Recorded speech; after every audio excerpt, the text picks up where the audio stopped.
안녕하십니까, 문틀란TV입니다. 문 정권의 윤석열 총장을 겨냥한 사실상의 퇴출 작업이 본격화됐습니다. 청와대가 검찰 내 검사장과 차장검사 승진 대상자 150여 명에 대한 인사검증 작업에 착수한 것이 확인됐습니다. 현재 윤 총장과 호흡을 맞추고 있는 검사 간부들은 지난해 7월 윤 총장의 취임과 비슷한 시기에 인사가 됐으니까 대부분이 임명된 지 5개월여밖에 안 된 검사들입니다. 5개월여 만에 인사를 한다면 특별한 이유가 있어야 하는데 특별히 떠오르는 게 없습니다. 있다면 오직 하나, 자신의 편이라고 믿었던 윤석열 검찰이 정권의 목을 겨냥하는 수사를 벌이고 있다는 것밖에 없습니다. 인사 검증 방식도 매우 고약합니다. 청와대 민정수석실이 경찰을 통해 승진 대상자와 관련한 세평 수집을 지시한 것입니다. 법무부 자체에 축적된 정교한 인사 관련 자료가 비축돼 있음에도 검찰과 수사권 조정 등으로 갈등을 빚고 있는 경찰을 동원해 검사들에 대한 세평 수집을 지시한 것은 공정하지 못한 방식으로 흐를 수 있습니다.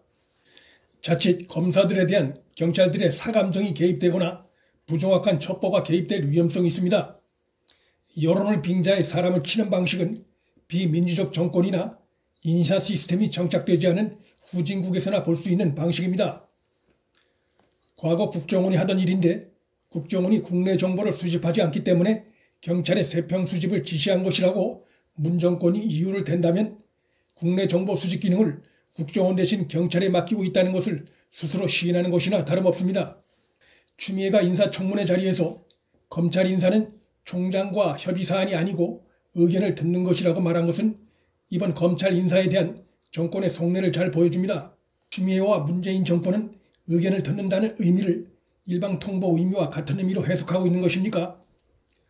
결국 추미애의 발언은 검찰 조직의 안정이나 효율성보다는 정권의 검찰 장악이 우선이라는, 그것이 이번 인사의 주 목적이라는 점을 노출시킨 것이라 할 수 있습니다. 이번 검찰 인사에서 눈여겨볼 점은 역시 울산 선거 개입 사건, 유재수 감찰무마 사건, 조국 비리 사건 등 문 정권의 목을 조여오고 있는 이들 사건들 지휘 검사장들에 대한 인사조치 시행 여부입니다.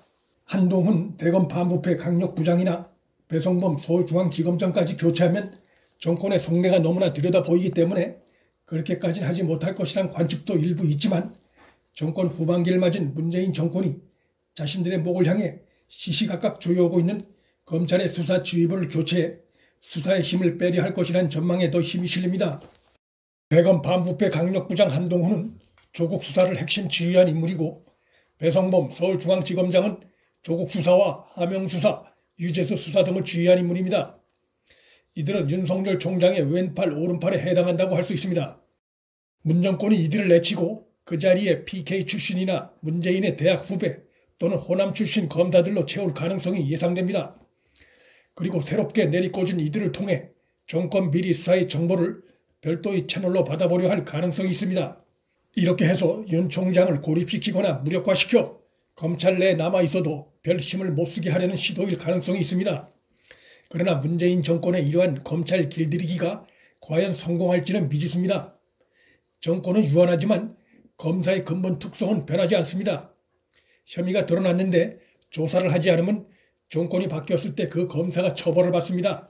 무엇보다 윤석열 검찰이 5개월가량 정권의 비리를 틀어쥐고 이잡듯이 수사하고 있는데도 검찰 내부에서 반발이 거의 없다시피 한 것은 검찰 구성원들이 윤 총장의 수사 지휘를 인정하고 따르고 있다는 뚜렷한 방증으로 볼 수 있습니다.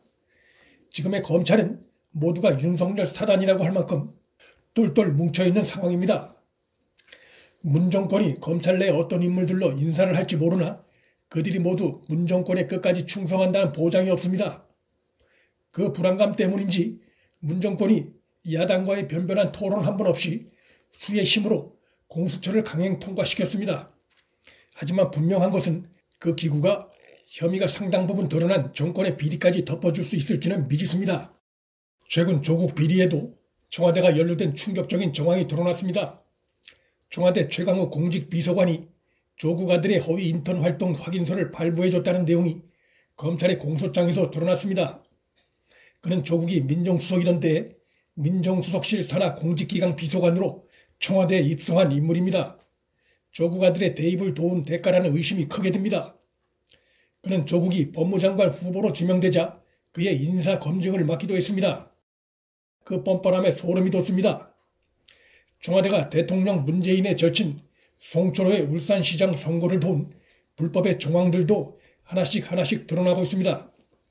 송철호 당선을 돕기 위해 당이 움직이고 청와대가 움직이고 정부가 움직이고 경찰이 움직인 정황은 그 배후에 문재인이 없으면 불가능한 일입니다.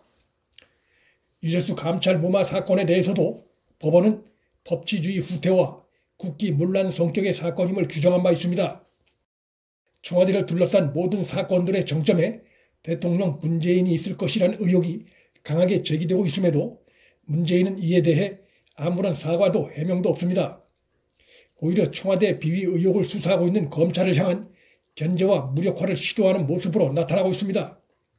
넘쳐나는 이 모든 혐의들을 검사 인사권과 공수처를 만들어 벗어날 수 있다고 생각한다면 큰 착각입니다. 대통령 문재인과 청와대를 겨냥한 검찰 수사는 공수처가 시행되기 전에 그 윤곽이 상당 부분 드러날 가능성이 매우 높습니다. 또한 무엇보다 총선 결과에 따라 공수처가 무용지물이 될 가능성도 있습니다. 꼼수 조치는 정권 비위를 잠시 덮어줄 수 있을 뿐 근본적인 해결책이 될 수 없습니다. 깨어있는 국민과 언론의 비판 기능이 시퍼렇게 살아있는 한 권력 비리가 숨을 곳은 없습니다. 문틀란TV 여기서 마칩니다.